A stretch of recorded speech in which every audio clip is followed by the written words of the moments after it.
As the years roll by, we find ourselves creating values and beliefs as well as inheriting others.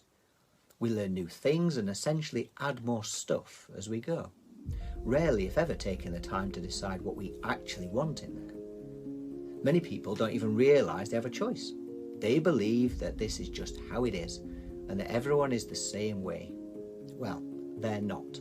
And you'll be pleased to know that the following can help you to clear out any unhelpful thinking habits to allow you to take control, to create space and to have more time for the things you enjoy, so you can lead a successful, abundant life. So in this part, we'll be working through any challenges or issues that you may be feeling anxious or stressed about, so you can focus instead on what's important right now and in the future, enabling you to become more productive with your time. So let's get started. I want you to identify 3 challenges or issues you are currently facing. From a work perspective, do you have a problem with a colleague or a manager? Is there a work task that you're finding tough? Do you have targets you feel are unachievable? Pick your work challenge and write it down. Now, from a home perspective, is there someone in your life you'd like to get on better with? Are you finding it hard to deal with a family member's negativity? Do you wish you had a better relationship with your children? Again, pick your home challenge and write it down. And now from a personal perspective, is there an aspect of you that you wish were different? Are you a constant worrier or a hyper-perfectionist? Do you wish you could get fit, lose weight, give up smoking maybe? Would you like to feel more confident and self-assured? Again, pick your personal challenge and write it down. And so now you have 3 challenges. Start with a challenge that feels the least emotionally charged. Now, could you just walk away from this situation? If not, why not? Would some people walk away? Is it humanely possible to? With the exception of prison, most things we could walk away from if we really wanted to. If you decide that you don't want to walk away, then list the reasons for staying. Are the reasons linked to your values? In other words, would you stay at your job because you value being employed, being able to pay the bills, support your family? Write down the values that link to this decision. And are they your values, or have you inherited them from your family, from school, or maybe your employer? Cross out any values that aren't truly yours. Now ask yourself, how does it benefit you to know that you could walk away if you really wanted to? What do you gain by understanding that the decision to stay is based on your values? If you know that you're there because you choose to be, surely that puts you in control of the situation instead of being a victim of it. It may be that you stay because you've got some admirable values, which could be a source of pride and self-esteem.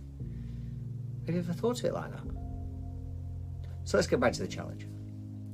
If it's a situation which could be remedied by a conversation, albeit a tricky one, think about how and when you could address it. Is there a potential win-win situation here?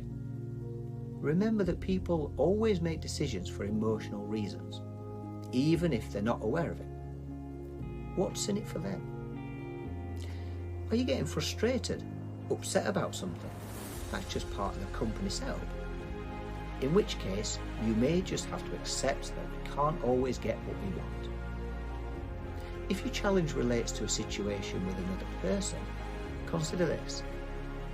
You can't change anyone else's attitude or behaviour, only your own. Changing your attitude will change your behaviour, which will inevitably change the way the others respond to you. And this works, I promise. Now, some homework for you. I want you to start with the challenge that feels easiest, and you have 3 options. You walk away, accept it, knowing that it's your choice to accept it, or do something about it. If you decide to do something about it, write down a list of things you could do.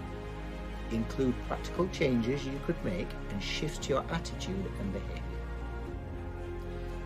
Try putting yourself in the other person's shoes and maybe looking at it from their perspective. What are their wants and needs? How do they benefit from the current situation? How might they gain a greater benefit from making a change? When addressing your challenges, focus on being assertive. instead of being either passive or aggressive. Assertiveness is reflected in your body language, tone of voice, and the use of words. Assertive people express their thoughts clearly without getting overly emotional. They are able to listen to others and acknowledge their opinions. They are honest and respectful in their dealings with others. Cultivate assertiveness in your life. You will gain a greater respect and integrity. So decide what action you're going to take and when. Then, do it.